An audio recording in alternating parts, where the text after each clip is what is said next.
You awake in the pre-dawn chill of Rome, your breath a faint mist in the dimness of your cramped insula.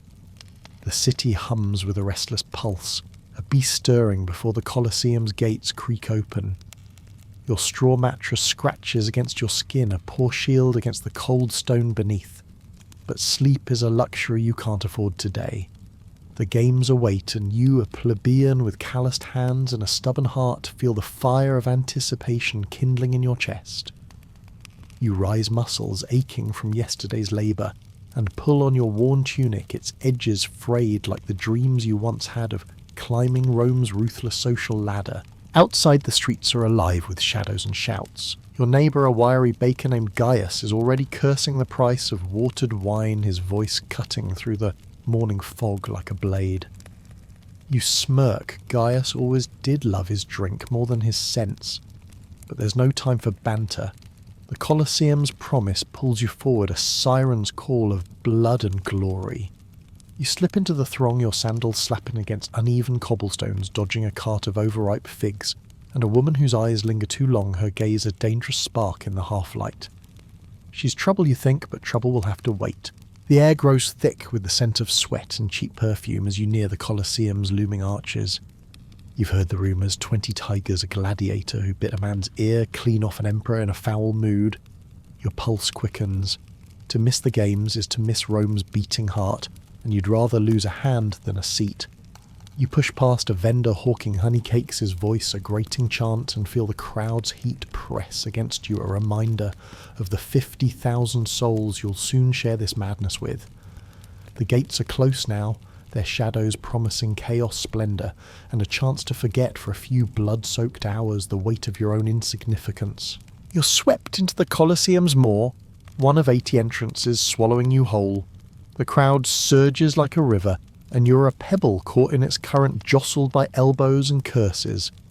Your sandals caked with street muck mark you as barely respectable, and the gatekeeper's sneer confirms it. No marble benches for you, no shaded awnings like the senators enjoy. Your place is high in the 4th tier where the stone is scorched by the sun and the breeze is a cruel rumour. You dodge a man clutching a squawking hen, why bring poultry to a bloodbath, and weave through vendors shouting about sausages and suspiciously warm olives. The scent of roasted meat curls into your nose, tempting, but a stray elbow to the ribs reminds you to keep moving. You climb the endless stairs, your thighs burning, and finally claim a slab of stone that's more punishment than seat. Around you the stands buzz with plebeians like yourself, their voices a chaotic symphony of gossip and bets. 10 sesterces on the Thracian, a woman bellows her infant suckling as she haggles with a vendor over boiled snails. You adjust your tunic, a futile attempt at comfort, and catch the eye of a grizzled man beside you, his face etched with scars that whisper of tavern brawls or worse. He mutters about a German gladiator's ferocity, and you nod, half listening, your gaze drawn to the arena below where slaves rake the sand smooth, erasing yesterday's blood. The Colosseum's scale hits you like a blow, grand arches, statues glaring down, a monument to Rome's arrogance. You're here sweating, insignificant, yet part of this brutal theatre, and as the first trumpets blare you feel the electric pull of what's to come. You settle into your sun-bleached stone perch, the heat already rising like a lover's fevered breath against your skin, and the Colosseum's grandeur unfolds before you like a forbidden secret whispered in the dark. This isn't mere stone and mortar. It's Rome's throbbing heart, a colossal beast completed in 80 CE by Emperor Titus, who preferred circuses to schools, bread to wisdom, and spectacle to sanity. You feel the weight of it all over 150-foot-high walls towering like the god's own barriers, 4 levels of arches adorned with statues that glare down with marble eyes as if judging your every sinful thought. The exterior, clad in travertine limestone, gleams under the morning sun, a testament to an empire that plundered ideas from conquered lands and forged them into this architectural brag wide enough to import hippos for slaughter and lions for roars that echo like thunder in your chest. Beneath your feet, hidden from view but pulsing with dark energy, lies the Hypogeum, a labyrinth of trapdoors, elevators, and pulleys operated by slaves whose sweat and blood oil the machine of death. You imagine the cages below filled with beasts whose eyes glow with primal fury, and prisoners whispering desperate prayers to forgotten gods. One moment the arena is barren sand, the next through some sorcerous engineering, a forest erupts or flaming chariots charge, or an ostrich in a helmet bursts forth its feathers whispering secrets of distant lands. It's not just spectacle, it's strategy, a flex of Roman ingenuity that could empty the arena in 10 minutes if someone screamed fire or free wine, yet holds 50,000 to 80,000 souls in its grip, defying fire marshals and fate alike. Above the Valerium stretches like a giant sail retracted today by sailors drafted from the navy, their ropes creaking like the moans of the damned. No shade for you in the upper tiers. The sun beats down, turning your skin to leather, while below senators lounge under awnings, fanned by enslaved palms that sway with hypnotic rhythm. You envy their cushions, their breeze, but there's a twisted allure in your suffering. It binds you to the Empire's raw power. This place wasn't built for comfort. It was erected to remind you as you squint and sweat that Rome could crush you with beauty, drown you in awe, and kill you with elegance. Whispers of supernatural forces linger too. Some say the stones are cursed by the ghosts of the slain, their wails hidden in the wind through the arches. You shiver despite the heat, wondering if the next surprise from below will be a beast or a spirit, as the crowd's murmur builds to a roar, pulling you deeper into the Colosseum's seductive, violent embrace. You shift on your unforgiving stone seat, the midday sun clawing at your back like a jealous lover's nails, and your stomach twists with hunger amid the Colosseum's assault on your senses. Vendors prowl the aisles like predators, their voices slicing through the din. Honey cakes, garum-drenched nuts, olives warm as a harlot's kiss. You didn't pack a thing. Foolish you chide yourself, but salvation is at hand. You flag one down his tray, a chaotic bounty of sausages skewered like defeated foes, dates sticky with forbidden sweetness, and figs that burst with juice under your teeth, their flesh yielding like a secret tryst in the shadows. The garum that fermented fish sauce reeking of the sea's dark depths, and 3 days of regret coats the nuts in a salty tang that makes your tongue curl. But Romans crave it, a condiment born of crushed livers and empire's excess.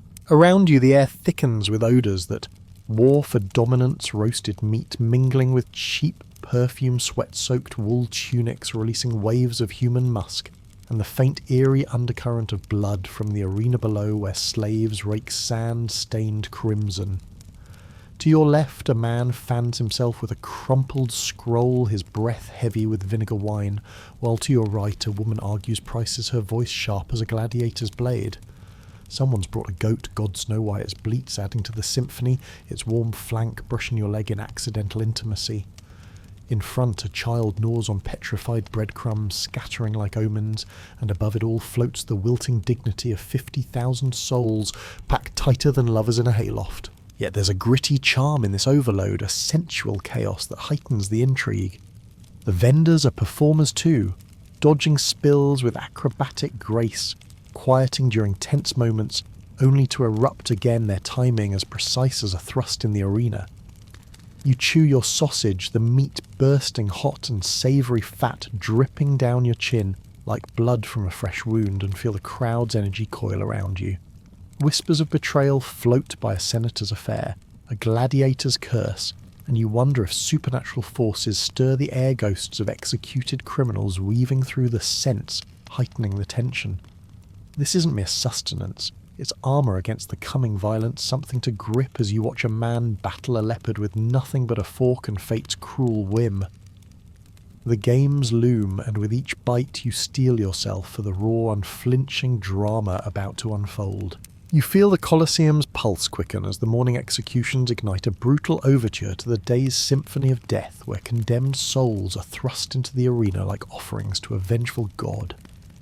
These aren't mere criminals or war prisoners, they're actors in Rome's twisted theatre, reenacting myths with visceral realism that would make poets blanch. You watch heart pounding as a man chained to a jagged rock embodies Prometheus, his screams echoing as a ravenous eagle descends, talons gleaming like daggers in the sun, tearing into his flesh, with wet ripping sounds that send chills down your spine despite the heat. Blood sprays across the sand, freezing in crimson patterns, and the crowd erupts in cheers, their laughter a dark veil over the horror, as if this justice dipped in spectacle erases their own hidden sins. Not far off, at another scene unfolds Orpheus in the underworld, but here the myth twists into savagery. Leopards lunging from shadowed tunnels, their muscles rippling under golden fur eyes burning with feral hunger. The condemned, a trembling foreigner who perhaps whispered treason in a tavern's dim corner, dodges futilely, his tunic tearing as claws rake his back, drawing lines of fire that bloom red. You taste bile in your throat, the air thick with the metallic tang of blood and the beast's musky breath, yet the man beside you roars, "Bite the leg!" His voice laced with glee, fists clenched as if he's the one wielding the power. Whispers of intrigue slither through the stands. Was this prisoner a spy, entangled in a senator's forbidden affair? His execution a veiled message to rivals? Or does a supernatural curse linger the gods themselves directing this carnage from Olympus's heights? This isn't extremity. It's the warm-up, a civic ritual blending horror and entertainment, where violence purges the empire's ills before lunch. You clap along, not from bloodlust, but from the crowd's infectious rhythm, fearing to stand out as the odd one in this sea of moral ambiguity. As the last body is dragged away, hooks piercing flesh with a sickening thud, slaves rake the sand smooth, erasing the gore but not the echoes. The arena gleams anew, a blank canvas for more brutality, and you realise with a wry twist in your gut that Rome's genius lies in making you complicit, drawing you into the intrigue and savagery until the line between spectator and participant blurs like blood in the dust. You lean forward, the stone biting into your palms, as the beast hunts erupt in the Colosseum, transforming the arena into a savage wilderness where Rome's conquests bare their teeth. Trapdoors groan open like the earth's maw, birthing fake forests and rocky crags that rise with mechanical whispers, perhaps enchanted by some underground sorcery that defies the gods. Exotic beasts charge forth, lions from North Africa's sun-scorched plains, their manes like flames' eyes locking on the Venator with a hunger that mirrors your own forbidden desires. Elephants from India's misty jungles, trunks swinging like battering rams, crushing wooden replicas of barbarian villages in a thunderous display of imperial triumph. The air vibrates with roars and trumpets, the scent of fur and fear, mingling with the crowd's sweaty anticipation as bets fly like arrows, 2 sesterces on the lion. A man behind you bellows his voice raw with excitement, while a woman hawks fig pastries shaped like leopards, her sly smile hinting at deeper intrigues. The Venator, adorned in feathers that flutter like whispers of betrayal, dances with death arrows whistling past a panther's sleek form, its claws slashing air inches from his thigh, drawing a gasp from you as blood wells in shallow cuts, hot and intimate. Sometimes it's one-on-one, a tense ballet of man versus beast, the hunter's muscles glistening under the sun. His breath ragged as he dodges a bear's crushing embrace, its paws thudding into sand with bone-jarring force. Other times, chaos reigns, a dozen panthers released in a frenzy, archers on platforms firing wildly arrows, embedding in fur with wet thuds, while one beast turns on its kin in a betrayal that mirrors the court's shadowy plots. You hear rumours of supernatural elements, a forest spirit luring a starving Venator to doom, or a cursed relic beneath the sand amplifying the animal's rage, turning the hunt into a moral quagmire where victory feels like sacrilege. The crowd thrives on the unpredictability, cheering the hunter's arrow piercing a tiger's flank, blood freezing on snow-like sand, or groaning when a beast claims its prize jaws, clamping on a limb with a crack like dry twigs under boot. Its nationalistic pageantry wrapped in panic, a reminder of Rome's dominance over the uncivilized, yet you sense the undercurrent of rebellion, the animal's eyes holding a defiant spark, much like the peasants' whispering of the overthrowing cruel overseers. As the last beast falls, its body twitching in the dust, slaves clear the carnage with brooms and haunted expressions, and you exhale the thrill lingering like a lover's touch, bracing for the gladiator's impending storm. You sense the air thicken with electric tension as trumpets blare like the call of vengeful spirits, silencing the crowd's murmurs and heralding the gladiator's arrival at the main event, where trained killers transform the arena into a canvas of sweat, steel, and survival. From the shadow tunnels they emerged like gods forged in fire, their armour gleaming under the relentless sun helmets crested with plumes that whisper of distant conquests, swords drawn with a metallic hiss that sends shivers down your spine. These aren't mere men, they're celebrities etched in scars, some slaves bound by chains of fate, others volunteers chasing glory's fleeting embrace, and a few nobles indulging in blood-soaked whims. The announcer's voice booms, naming them Retirius with his net, and Trident Secutor with his smooth helmet and short blade. Each origin and style a thread in Rome's tapestry of intrigue, where local heroes clash with imported barbarians in pairings designed for maximum drama. The fight ignites not with wild frenzy but calculated grace, a deadly dance where strategy rains feints and parries sand kicking up in clouds that obscure hidden daggers, the clash of metal ringing like forbidden lovers' stolen kisses. You grip your seat, the stone warm and unyielding, as one gladiator circles another, their breaths ragged muscles coiling like serpents, ready to strike a swift stab, end some bouts quickly, blood blooming like dark roses on the sand, while others drag into agonizing minutes, the combatants' eyes locking in a gaze charged with raw intensity, perhaps hiding secrets of betrayal from the ludus, where alliances form and shatter like brittle bones. Whispers ripple through the stands as that fighter, cursed by a rival's hex, his blade enchanted to falter at the crucial moment. Or does political intrigue lurk, a senator's gold tipping the scales for a favoured warrior? The crowd lives vicariously gasping at near misses, shouting advice from the tiers, go for the neck, use the net. Their voices a chaotic chorus that fuels the spectacle. You're on the edge, emotionally entangled for these men. Fight not just for life, but fame, their roars echoing your own suppressed desires, the tension building like a storm until a bad step seals fate with a wet thud of blade into flesh. It's midday, the sun a merciless witness, and as one falls twitching you realise this organised mayhem is Rome's true flex, turning human desperation into entertainment, leaving you breathless for the next clash, where survival hangs by a thread of steel and savagery. You watch transfixed as the gladiators reveal their diverse arsenals, turning the Colosseum into a violent pageant, where categories and themes dictate the flow of blood, each fighter an embodiment of Rome's eclectic conquests and cunning designs. The Retirius darts like a shadow, light-armoured and helmetless, his net swirling like a lover's snare, Trident thrusting with fisherman's precision pantsless for agility, his exposed skin a canvas of vulnerability that heightens the erotic tension breeze kissing scars from past battles, as he evades with nimble grace anger issues fueling his strikes against heavier foes.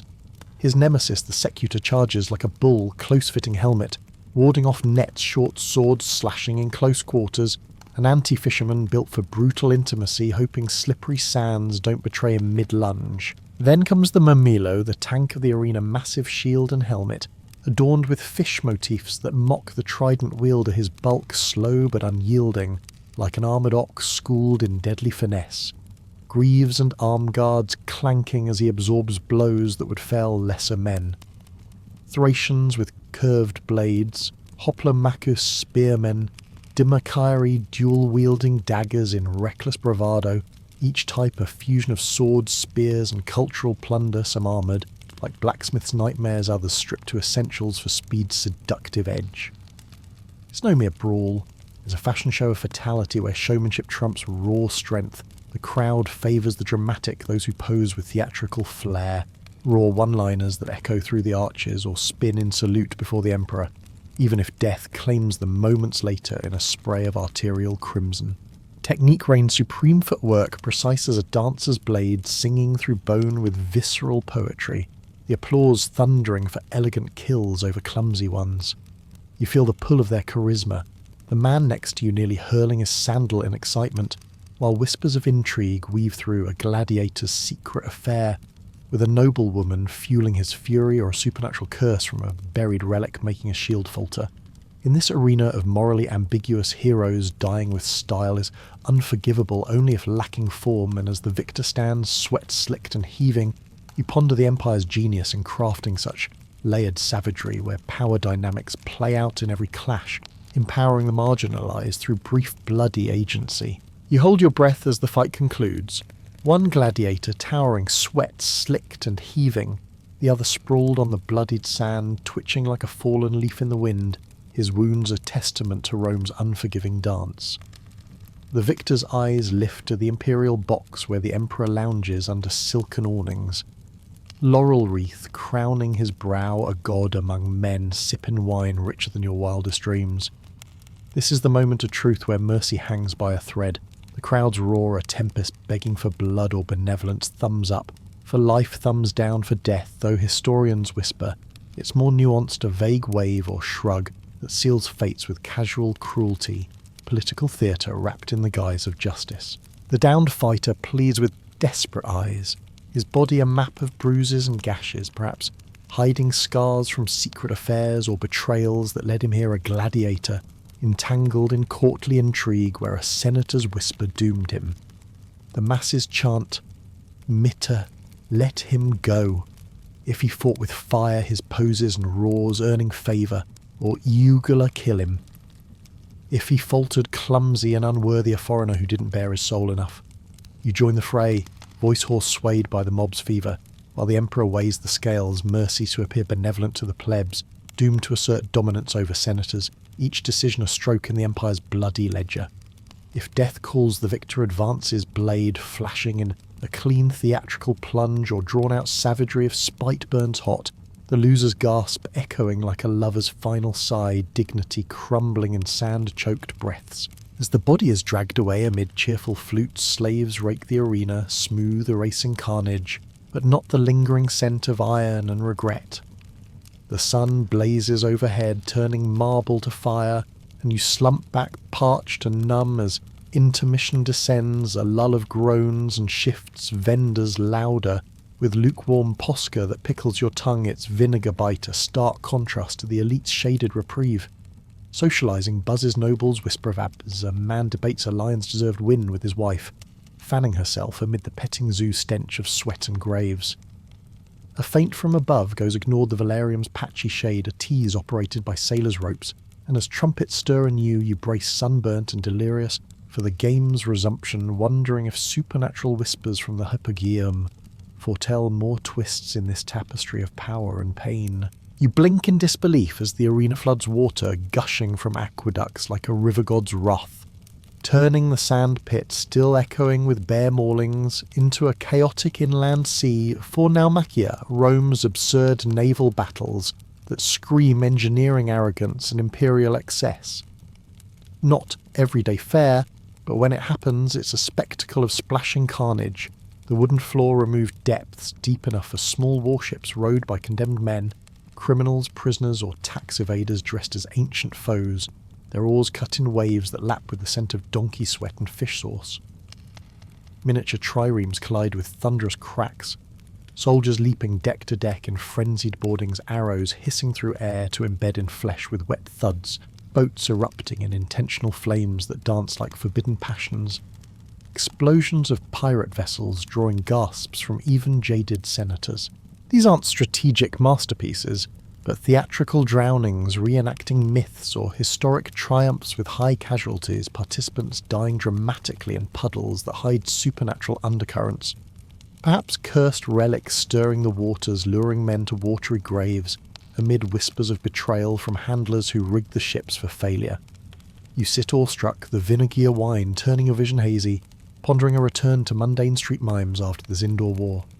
As water drains mysteriously, the grand finale unleashes massive group battles where dozens of gladiators charge in orchestrated chaos shields, clanging like thunder swords flying in arcs that sever limbs with bone-crunching finality, sand exploding in flower-like clouds, or outrageous duels with armoured elephants stomping foes, myths recreated where rehearsed deaths turn real in shocking upsets. The crowd surges to its feet, a sea of tunics and fists chanting for favourites as garlands rain down survivors, roaring to heavens while dying men pose in defiant agony. A rare Rudy's wooden sword of freedom brings tears even from vendors as the Emperor waves majestically, perhaps leaving early in boredom or delivering a speech laced with intrigue. Applause thunders vomiting echoes from sunset spectators, and you rise, tunics stained back, numb mind reeling with ethics bent like a broken blade.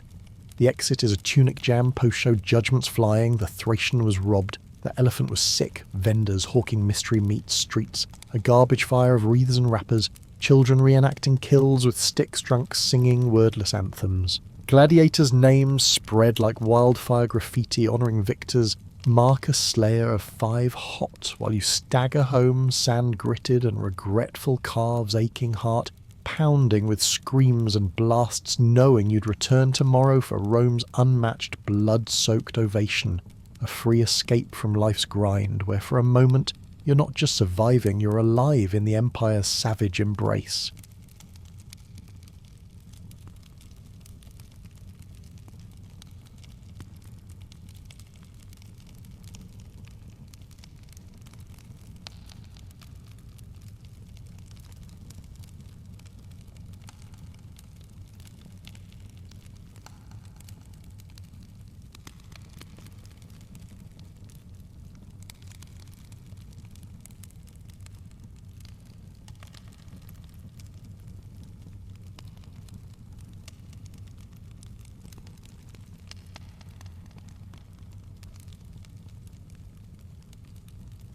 You wander the narrow, mud-churned streets of a medieval town in 1100, where the air hangs heavy with smoke from sputtering forges, the tang of sweat-soaked hides, and the earthy reek of horse dung that squelches under your boots like a treacherous lover's promise. Wooden houses lean precariously, their thatched roofs sagging under the weight of neglect, and behind every rickety stall a craftsman hawks wares with desperate fervour. A shoe cobbled from scraps, a pot warped by hasty firing, a hunk of bread riddled with grit. Chaos reigns in this buyer-beware world where quality is a gamble and honesty a rare jewel. You eye 2 cobblers, one claiming Parisian mastery, with boots that gleam deceptively, the other invoking moonlit inspirations for souls that dissolve in the first rain, leaving blisters like fiery kisses on your feet. Artisans toil in isolation their livelihoods. A precarious dance without standards or safeguards, no uniform training to hone skills, no oversight to curb deceit, no collective shield against exploitation. You apprentice under a blacksmith whose hammer swings with erratic fury, his breath laced with ale that fogs the air like whispered curses. He teaches you bellows-pumping drudgery, but little of the craft's secrets, his strikes landing as often on your back as on the anvil. A visceral reminder of power's imbalance in this patriarchal forge. Wages are whims doled out meagerly, unless you wield connections or brute force your survival, hinging on flattery or fate rather than merit. Customers fare no better in this lawless marketplace. Bread conceals sawdust like hidden betrayals. Pottery shatters before the hearth's warmth. A tailor's doublet twists into scoliosis for a goat it seems bursting like suppressed rebellions. Dissatisfaction simmers a cauldron bubbling with economic peril, as towns swell and trade surges shoddy work threatening stability like a plague's stealthy advance. Whispers of intrigue weave through the stalls, a cunning merchant spiking wine with herbs that stir forbidden desires, or supernatural folklore of cursed tools luring apprentices to doom. Yet from this gritty turmoil a spark ignites promising order. Amid the savagery or rebellion of the marginalised, forging alliances in tavern shadows where women wield cunning against male dominance and survival, demands not just skill but savage unity.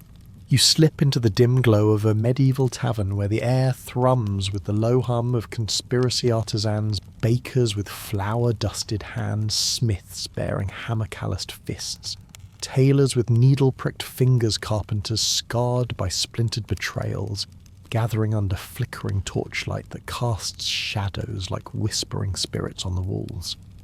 Necessity births this quiet revolution, slowly at first in churches echoing with solemn vows or village squares where ancient trees bear witness to oaths sworn on relics, perhaps cursed with supernatural weight. They meet not for idle chatter, but to forge bonds stronger than iron, establishing regulations that slice through the chaos like a well-honed blade, setting standards for craftsmanship that protect both worker and buyer from the savage whims of unchecked ambition. Guilds rise like defiant fortresses, their charters inked with the blood of collective resolve, demanding fair training paths where apprentices learn under masters bound by codes, not caprice wages negotiated in shadowed councils, protections against abuse that empower the marginalised women, wielding cunning in patriarchal halls to claim agency in trades once denied. Interests align in this web of intrigue oversight, curbing dishonest dealers whose potions stir forbidden desires or tools, whisper of doom stabilising economies as towns burgeon into cities pulsing with trade's vital flow. Yet power's double-edged gleams, guilds become gatekeepers, their hierarchies mirroring the class tensions they sought to shatter political manoeuvres in guild halls, where betrayals simmer like alchemical brews, supernatural elements lurking in folklore. A cursed loom weaving fates or a spirit guardian blessing the worthy. You feel the shift the world reshaping, not just workshops, but entire societies where survival through savagery gives way to structured defiance. Themes of resilience threading through feasts and fasts, empowering voices once silenced in the roar of unregulated markets. You step into the frost-kissed halls of medieval Yule, where pagan roots entwine with Christian boughs like forbidden lovers in a shadowed grove, transforming midwinter's grip into a defiant blaze of warmth and revelry. Evergreen branches drape hearths, their needles whispering ancient spells against the encroaching dark, while mistletoe hangs overhead, inviting kisses that spark with sensual promise lips, brushing in the firelight's glow amid whispers of fertility rites that the church grudgingly absorbs. The Yule log crackles in the hearth, a massive oak dragged from cursed forests where spirits lurk its flames, leaping like vengeful ghosts burning for 12 nights to ward off winter's savage bite and ensure the sun's rebirth. Feasts erupt in communal halls, tables groaning under roasted boar, its tusks gleaming like daggers, flesh succulent and dripping with juices that mingle with the scent of sweat and desire from gathered kin. You carve into the meat, feeling the heat radiate while spiced ales flow liberally, their warmth uncoiling tensions into laughter laced with dark wit. Starving, aye, but the rats feast better than lords in Lent. Intrigue simmers beneath the merriment, a lord's predatory gaze on a defiant maid, her calloused fingers tracing his arm in a heated challenge, or a peasant plotting quiet rebellion over wassail bowls, betrayal as sharp as the knife slicing mincemeat pies, filled with fruits that burst like suppressed passions. Violence lurks in the games. Mummers in masks reenact saints' torments with slapstick savagery fists flying in mock battles that sometimes turn real blood freezing on snow outside as class tensions erupt. Yet resilience threads through women, empowering kin with cunning tales. By the fire, the feast, a hypnotic rhythm of carols and dances where bodies press close breaths mingling in the icy air, a soothing escape from plague's shadow and harvest's failures. Yule isn't mere survival, it's a fierce evocative embrace of life's raw pulse, where sensuality and savagery entwine like holly vines, defying the dark with light's unyielding return. You awaken to the glittering chaos of Epiphany the 12th night, where solemn divine revelation clashes with satirical revelry like a storm of sugar and sarcasm upending medieval order, in a whirlwind of role reversals and hidden tokens. King's cakes dominate tables dense with fruits and spices, a coin or bean buried like a cursed relic in the dough. Bite down wrong, and you shatter a tooth, but find the prize and you're crowned Lord or Queen of Misrule paper coronet askew, commanding absurdities with ale-fueled glee, servants mock masters in brutal parodies, fists clenched in feigned outrage that veils real resentments, while women issue orders to men, their voices sharp as daggers, empowering the marginalised in this brief, intoxicating inversion. Feast reset with opulent remnants, roasted meat slick with fats that drip like forbidden desires, candied nuts crunching under teeth. Sweet custard smooth as a lover's whisper, mulled wines heady with cinnamon and cloves that warm blood and stir passions in richer halls, signalling wealth's predatory grasp. Intrigue weaves through the absurdity. Monks impersonate bishops in mock sermons laced with heresy. Children as boy bishops lead processions with satirical pomp chaos, structured yet wholly blending revelation with rebellion. You taste the cake's crumbly sweetness heart, racing for the token's bite while supernatural folklore whispers of spirits lurking in the spices, cursing the unlucky or blessing the defiant. Violence simmers in the playfists, fly in jesting brawls over commands, blood trickling like wine spills. Class tensions erupting in visceral clashes that the church deems tolerable for one night. Yet the tone soothes with hypnotic rhythms, empathetic reflections on resilience. They fought hierarchies with laughter, loved fiercely amid the frost. Epiphany's evocative blend reminds that even rigid societies harbour spaces for mystery and defiance, a seductive night where the world flips senses alive with spice and sarcasm, before winter's grind resumes, leaving echoes of joy's fierce pulse. You descend into Lent's icy grip, a 40-day crucible of denial that follows Yule's fire, like a quenching blade forging spiritual resilience amid culinary barrenness that makes Easter's bounty taste of divine redemption. Ash. Wednesday dawns with foreheads marked in soot, a grim reminder of mortality, trailing Shrovetide's riotous binge where pantries empty in a frenzy of butter-slicked pancakes, eggs, whisked into oblivion, sausages bursting with fatty indulgence. Everything rich must go devoured in a last visceral gasp before the fast clamps down like a lord's iron fist on peasant throats. Meat vanishes from tables forbidden as a lover's stolen touch. Dairy eggs and fats join the exile, depending on region's piety, leaving diets of fish stewed in watery broths, legumes swollen with penance onions, and leeks biting sharp as unspoken betrayals. You chew listlessly on salted herring, its flesh flaky and unyielding, while monasteries enforce austerity, with rulebooks thick as tomes of intrigue lay folk improvising loopholes in France. Beaver tails deemed fish their chewy texture a cunning evasion. Barnacle geese, half bird, half sea spawn, roasted in defiance of doctrine, science bent to spiritual necessity. Whispers of supernatural aid circulate cursed relics, granting visions of feasts or forest spirits tempting with phantom roast that dissolve at dawn. For the poor Lent deepens hunger's knife, no luxuries to relinquish, just gaunt faces and listless children, energy draining from fields like blood from a wound, the world greying and physical in ethereal fog. Women wield quiet agency bartering scraps with cunning glances, empowering families against patriarchal edicts while class tensions simmer, nobles feigning devotion with imported delicacies disguised as penance. The tone soothes with reflective undertones.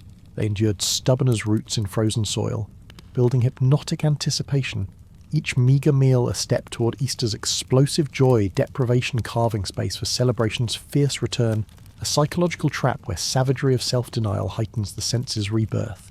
You emerge from Lent's grey shroud into Easter's thunderous joy, a holy explosion after 40 days' drought, where Christ's resurrection ignites senses like a bonfire in winter's heart, blending sacred triumph with visceral indulgence that defies medieval hardships.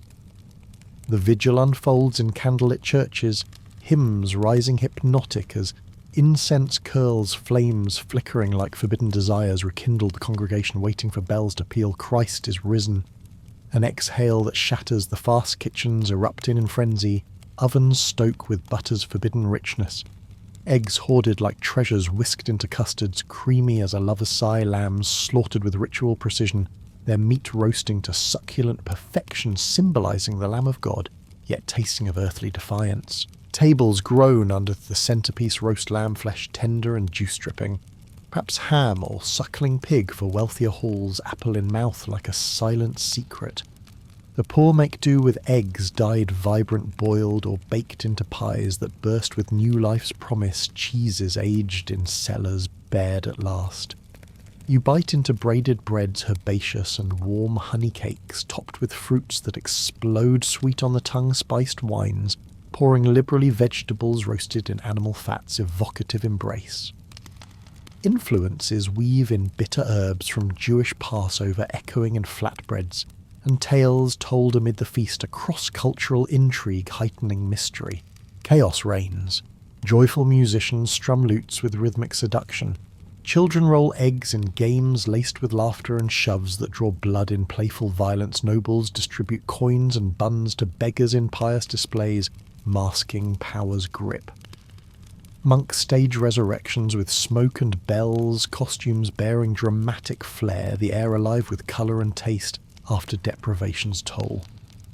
In a world scarred by war and plague, this feast empowers the marginalised women, leading dances with cunning grace. Peasants claiming agency in communal revelry, a seductive, unflinching celebration of resilience, where joy's sacred fire burns bright, defying darkness with humanity's stubborn pulse.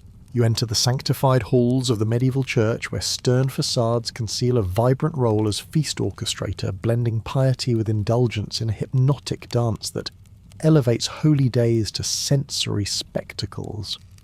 Far from mere moral overseers, clergy host chef and revel in celebrations dictated by the liturgical calendar, not just fasts like Lent's austere grip, but feasts for saints' days, martyrdoms and miracles, each a table laden with symbolic bounty, where bread transcends sustenance to sacrament wine flows as divine joy.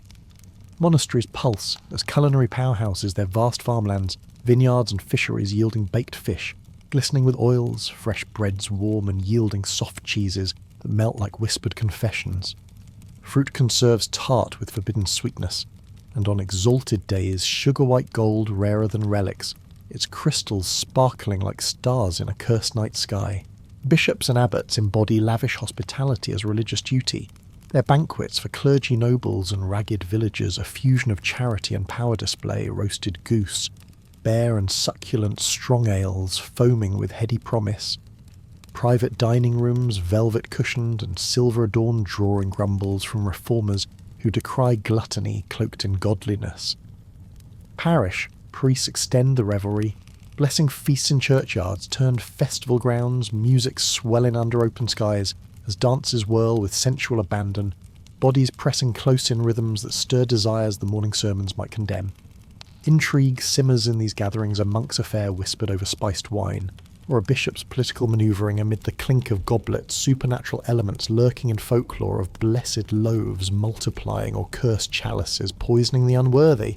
Yet the Church defends these excesses as expressions of heavenly delight, fruits of the Spirit, bared in communal joy, empowering marginalised voices, women, leading hymns with cunning grace, peasants claiming agency in shared platters that defy class divides. In this gritty world, feasting isn't sin, but theology tasted a reflective undertone, soothing the soul. They loved fiercely through abundance, stubborn against scarcity's blade, where holy chaos reinforces resilience, turning sacred calendars into anchors of hope amid war's savagery and plague's shadow. You immerse in the medieval feast sensory storm where meals transcend mere nourishment to become immersive theatres of spectacle, blending music, mischief and culinary wizardry in a hypnotic whirlwind that captivates body and soul. Minstrels are indispensable as the roast itself, their lutes strumming melodies of saints and battles, flutes piping tunes of courtly love that stir forbidden longings, drums pounding rhythms that quicken pulses like a lover's heartbeat, bagpipes wailing with wild abandon as voices join in bawdy songs or stomping reels, knights and cooks alike bearing emotions in dances where hands clasp with electric intensity, sweat mingling in the hall's heated air. Mummers arrive, masked and irreverent. Their plays a fever dream of absurdity, animal guises and kingly robes, enacting saints' lives with local accents and slapstick savagery devils mocked in laughter that veils deeper satire, fists flying in staged brawls that sometimes spill real blood, role reversals, upending hierarchies as servants bare teeth at masters in the Feast of Fools' chaotic sermons.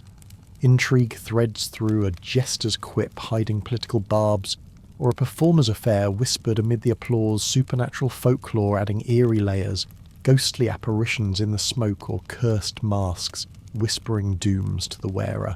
Tableside wonders astonish meat pies, slicer to release live birds, fluttering like escaped secrets. Pastries sculpted as castles crumbling under knives, sugar dragons breathing illusory fire, roasted swans redressed in feathers that rustle with ghostly whispers. Acrobats tumble between courses, animal trainers command beasts with cunning commands, Dwarfs and jesters bear wits sharp as blades, fire-breathers exhaling flames that lick the air like sensual promises. Symbolic dishes weave theology, fish cross-shaped loaves hiding icons, sauces coloured with liturgical hues. Nothing accidental in this evocative pageant. In a world sans modern distractions, the feast is blockbuster laughter and gasps intermingling with pudding sweetness, empowering the overlooked women, directing mummers with defiant grace peasants, claiming stage and communal joy, a gritty, intense celebration of resilience, where spectacle defies life's savagery with unyielding delight. You navigate the stratified layers of medieval holiday feasts, where the shared calendar masks vast chasms, peasants gnawing cabbage stew, while nobles devour roasted peacock in a display of power's predatory gleam. For the peasantry, these rare respites shatter monotony's chains, their year-round fare of grain porridge and cellar-scraped vegetables yielding to humble indulgences a chicken slaughtered with ritual precision, its flesh bare and steaming butter hoarded like forbidden gold slathered on fresh bread that crumbles warm simple pies bursting with apple's tart kiss or onion's sharp bite. Ale flows freer its foam-lacing lips in communal halls where lords in pious optics or political cunning host village squares with roasted meats and soups, buns sweet as whispered rebellions. Charity veiling control's iron fist. Towns burgeoning middle-class merchants and artisans forged in guild fires feast with flair their access to spices and ovens, birthing tables of dried fruits glistening like jewels, honeycakes sticky with desire, sausages plump and sizzling meat pies encasing secrets of intrigue cheeses aged in cobbled cellars' shadows. Guild banquets reinforce brotherhood's bonds, civic pride bared in displays of success, yet hierarchies linger masters, lording over apprentices and feasts that mirror the trade's power plays. Nobles elevate feasting to artful savagery, Christmas or Easter banquets, as messages etched in excess boars roasted with apples in maws like silenced foes. Marzipan towers crumbling under knives fish dyed gold in alchemical deception pastries sculpted as beasts or saints, each course heralded by fanfare and torch-bearing servants whose flames dance like supernatural omens. Ingredients plunder distant realms, cinnamon's seductive burn from Ceylon sugar's crystalline allure, from Venice orange's citrus tang from Spain. Dishes elaborate meant to awe and intimidate, white bread and fine wines, bared under special dispensations that mock the poor's fasts. Women navigate these divides with cunning peasant wives stretching scraps into feasts of resilience, merchant daughters wielding spices in subtle rebellions, noble ladies orchestrating banquets where gazes linger predatory affairs whispered amid the clink. Violence simmers in class tensions, a beggar's fist clenched at scraps or a knight's brawl over precedence, yet the tone reflects empathy. They endured stubborn against inequality's blade, where place at table bears soul and status in this gritty tapestry of survival and splendour. You linger in the afterglow of medieval holiday feasts, their echoes resounding long after boars' heads vanish, and mummers' masks fade, anchoring identities in rituals that persist like stubborn roots through centuries' soil. These gatherings weren't indulgent escapes, but lifelines in a world scarred by plague's savage claws, harvest's betrayals and upheaval storms. Yule's fire, Epiphany's satire. Easter's rebirth offering reassurance, joy's cyclical return, light conquering dark, fast, yielding to feast in a hypnotic rhythm that soothes souls amid chaos. Communities converged in planning and sacrifice, baking aromas mingling with roasting meat's seductive pull, singing voices bearing collective resilience, praying hands clasped in defiant hope, the payoff transcending full bellies to laughter's warmth, storytelling's intrigue shared humanity's fierce pulse, a taste of heaven bare and raw. Modern echoes abound.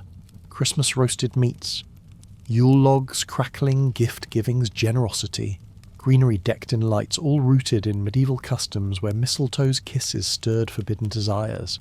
King's cakes enduring in France, Spain. New Orleans Mardi Gras tokens hidden like cursed relics, crowning revellers in chaotic glee. Easter's eggs symbolise resurrection, yet hoard Lent's backlog into dyed bounties, lambs, real, or chocolate grace tables, hot cross buns, spring eternal in bakeries, their spiced dough whispering ancient filters. Yet deeper lingers the sacred idea of feasting days set apart for gathering gratitude. Joy's holiness in a gritty world, an inheritance empowering the marginalised women, leading with cunning grace. Peasants claiming agency in communal defiance. These feasts were acts of hope's savagery communities declaring, "We persist, believe, celebrate," against war's blades and hunger's grip, pulling together in kitchen's heat, where bodies pressed close breaths mingling in sensual unity, violence of preparation yielding to evocative peace. In our era of abundance, the legacy reflects feasts as anchors of empathy, where resilience threads through time, a wry nod to ancestors who loved fiercely, fought brutally, lived defiantly amid the frost. You plunge into the guild's forge of transformation, where chaotic apprenticeships yield to structured paths that carve skill from raw flesh standards, rising like blades tempered in fire's embrace. No longer a gamble of fate, training becomes a ritual oath. Masters bound by codes that curb their savage whims, apprentices learning under watchful eyes that promise knowledge over drudgery, hammers striking anvils with rhythmic precision instead of landing on backs in brutal outbursts. You feel the heat of the forge on your skin, sweat tracing paths like forbidden caresses, as bellows pump with hypnotic cadence, the air thick with iron's metallic tang, and the undercurrent of intrigue, a master's secret affair, whispered amid sparks, or a cursed hammer said to whisper dooms to the unworthy, its strikes drawing blood in accidental slips that heighten the danger. Collective bargaining bears its teeth wages, negotiated in shadowed halls where voices clash like swords, empowering the marginalised women wielding cunning to infiltrate male-dominated trades, their fingers calloused yet graceful, demanding equity in a patriarchal grind. Violence lurks in the transition fists, fly in disputes over fair pay, blood-staining workshop floors as old abuses clash with new protections, yet resilience prevails, apprentices rising from bellows slaves to masters of their fate. The tone soothes with reflective wit. Congrats on surviving the hammer, pity about the blisters, evoking empathy for human stubbornness amid the savagery where survival demands not just muscle, but the sensual thrill of mastery earned through fire and forge. You witness the guild's shield against deceit, where oversight enforces quality like a blade to the throat of dishonesty, reducing shoddy craftsmanship's savage threats to economic whispers. Bread no longer hides sawdust gritty betrayal, its crust yielding warm and true under your teeth. Pottery holds firm, not shattering like fragile alliances in the hearth's heat. Doublets fit with precision, not twisting into mockeries that chafe like unspoken resentments. Guild inspectors prowl workshops with predatory gazes, their seals branding wares as honest, protecting buyers from the violence of fraud, a tailor's needle slipping in malice, or a baker's poison-laced loaf drawing blood in subtler ways. Intrigue thrives in enforcement, whispers of bribes to overlook flaws or supernatural curses on tools that warp wood in defiance, heightening mystery amid the trades. Class tensions simmer, peasants empowered to demand justice against noble cheats, women, leveraging cunning in complaints that bear patriarchal flaws. The tone reflects gritty intensity. Survive the flawed pot good, now fight for the real one. Soothing with evocative rhythms of resilience where guilds stabilize trade's chaotic pulse, turning survival's savagery into structured defiance against exploitation's blade.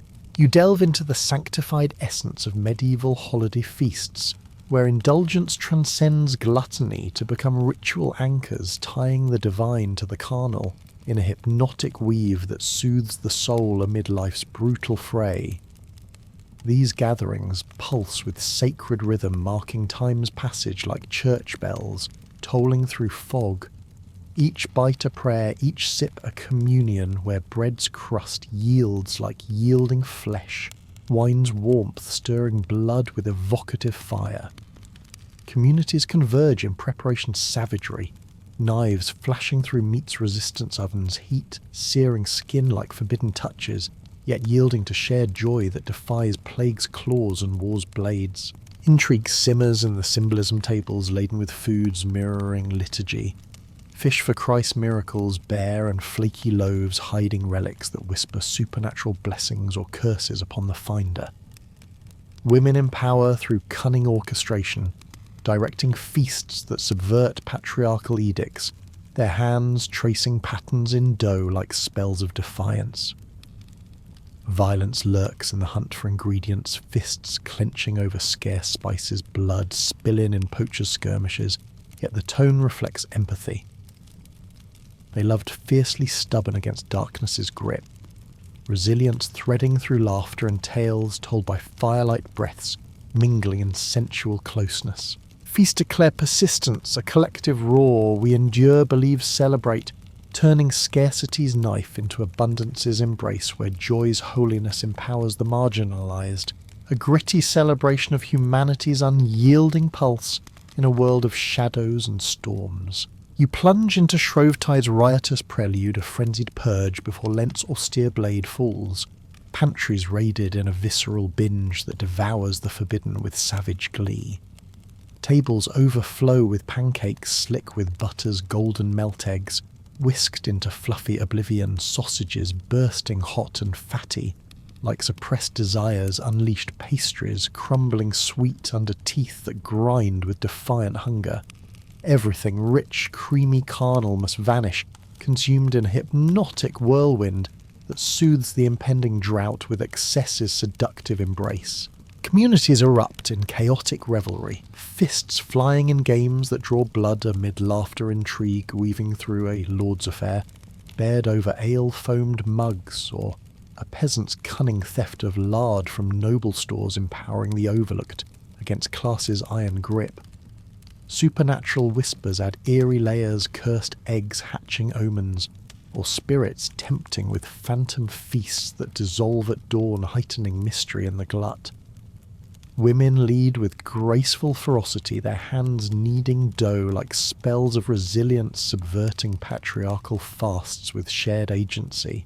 Violence simmers in the excess brawls over last bites, knives flashing in mock duels that turn real, yet the tone reflects wry empathy.